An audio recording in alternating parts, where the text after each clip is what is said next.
আপনি কি জানেন, একজন বৌদ্ধ ছাত্র পরে হয়ে ওঠেন বেদের সবচেয়ে বড় রক্ষক।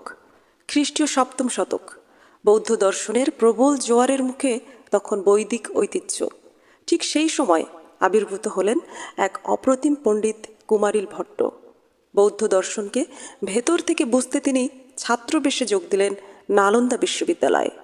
কিন্তু সেখানে তিনি দেখলেন বৌদ্ধ দর্শন বেদের চিরন্তন প্রামাণ্যতাকে অস্বীকার করছে। শুরু হলো তার ঐতিহাসিক তাত্ত্বিক লড়াই।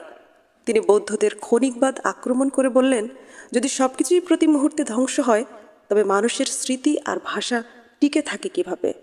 এরপর তিনি শূন্যবাদ খণ্ডন করে বললেন, যদি সবই শূন্য হয় তবে সবই শূন্য। এই দাবিটিও তো তবে শূন্য বা মিথ্যা। কুমারিল ভট্ট প্রমাণ করলেন, বেদ মানুষের সৃষ্টি নয়, এটি অপৌরুষেয় এবং চিরন্তন সত্য। তার এই অকাট্য যুক্তিগুলো সংকলিত হলো কালজয়ী গ্রন্থ শ্লোক বার্তিকে।